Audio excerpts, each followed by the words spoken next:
اعوذ باللہ من الشیطان الرجیم، بسم اللہ الرحمن الرحیم۔ السلام علیکم۔ رکوع نمبر 20 کی تفسیر ہے اور حصہ اول ہے۔ رکوع نمبر 20 کے حصہ اول کا ترجمہ ہم کل پڑھ چکے ہیں اور دوسرا حصہ انشاءاللہ مزید اگلے لیکچر میں پڑھیں گے۔ تو اس میں حصہ اول میں جو تفسیر کا موضوع ہے وہ توحید باری تعالیٰ ہے اور توحید پر اس کے دلائل ہیں۔ تو پچھلی آیات میں ہدایت کا ذکر تھا، اب وضاحت اس میں اس بات کی رہ گئی تھی کہ ہدایت ہے کیا، کس چیز کو حاصل کرنے کا نام ہدایت ہے۔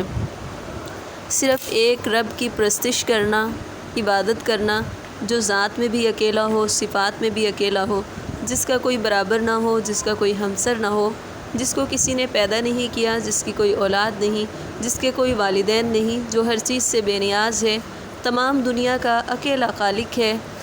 دنیا اور اس کے اندر جو کچھ ہے، ہر بڑی اور چھوٹی چیز، سب کچھ اسی کے دست قدرت میں ہے، ہر چیز اس کی وحدانیت کی گواہی دیتی ہے۔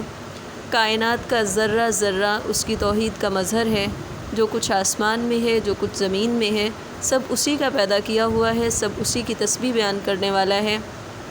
اسی کے حکم سے سمندروں میں لوگوں کے لیے فائدے ہیں، اسی کے حکم سے جہاز تیر رہے ہیں، اسی کے حکم سے آسمانوں میں ہوائی جہاز چل رہے ہیں، اسی کے حکم سے بادل حرکت کرتے ہیں، اسی کے حکم سے مردہ زمین زندہ ہو جاتی ہے، بنجر زمین سرسبز ہو جاتی ہے، اسی کے حکم سے بارش برستی ہے، سبزیاں اور پودے اگتے ہیں۔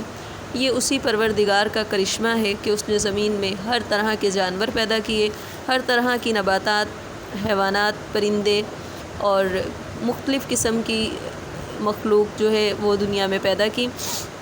پھر ایک چیز کو دوسری چیز کے لیے فائدہ مند بنایا۔ اگر ایک مخلوق یا ایک نباتات یا ایک حیوان اگر دوسرے کے لیے نقصان دہ ہے تو اسی طرح کوئی اور فائدہ اس کا اپنے اندر پوشیدہ ہے۔ انسان کی ضرورت کے لیے ہر چیز پیدا کی، انسان کو اشرف المخلوقات بنایا۔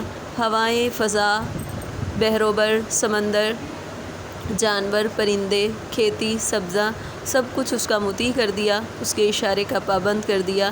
یہ قدرت کے تمام مناظر ایک قانون کے تحت کام کرتے ہیں، ہر چیز کا ایک اپنا دائرہ ہے، ہر چیز اپنے دائرے میں حرکت کر رہی ہے اور گھوم رہی ہے۔ دن رات سے پہلے نہیں آتا، رات دن سے پہلے نہیں آتی۔ سمندروں میں جہازوں کا سفر ہے، بارش کا نازل ہونا ہے، زمین کا زندہ ہونا ہے، یا جانوروں کی نشو و نما ہے، ہواؤں کا چلنا ہے یا بادلوں کا گزرنا ہے۔ یہ تمام مناظر چیخ چیخ کر اس بات کا اعلان کرتے ہیں کہ ان کو پیدا کرنے والا کوئی ہے، اور ان کو پیدا کرنے والی ذات صرف اور صرف ایک ہی ذات ہے جو اللہ رب العزت کی ذات ہے، کیونکہ اگر ایک سے زیادہ خدا ہوتے تو تمام نظام درہم برہم ہو جاتا۔ یہ تمام نظام چیخ چیخ کے اس بات کا اعلان کرتا ہے کہ اس سب کو بنانے والا صرف ایک خدا ہے اور صرف وہی عبادت کے لائق ہے، اس کے سوا کوئی معبود نہیں، اور یہی توحید ہے۔ اسی توحید کا درس حضرت آدم علیہ السلام سے لے کر آپ صلی اللہ علیہ وسلم تک تمام انبیاء نے دیا۔ یہی اسلام ہے، یہی فرما برداری کا دین ہے۔ ایک حدیث قدسی میں اللہ رب العزت نے خود فرمایا کہ میں ایک پوشیدہ خزانہ تھا، چھپا ہوا خزانہ تھا، میں نے چاہا کہ میں پہچانا جاؤں تو میں نے کائنات کو پیدا کر دیا۔ اس سے یہ ثابت ہوتا ہے کہ اللہ نے کائنات کی تخلیق کا مقصد بیان کر دیا کہ کائنات بنانے کا مقصد اس کی ذات کی معرفت ہے، معرفت کا حصول ہے۔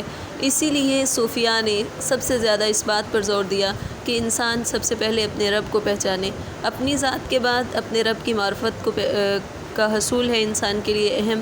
اپنی ذات کو پہچاننے کے بعد وہ اس بات کی پہچان، اس کی کھوج میں رہے کہ مجھے پیدا کرنے والا کون ہے، میری پیدائش کا مقصد کیا ہے، میری زندگی کا مقصد کیا ہے، مجھے آخرت میں کس لیے اٹھایا جائے گا، مجھ سے کس چیز کا سوال ہوگا۔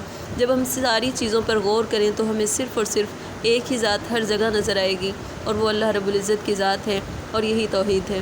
اللہ حافظ۔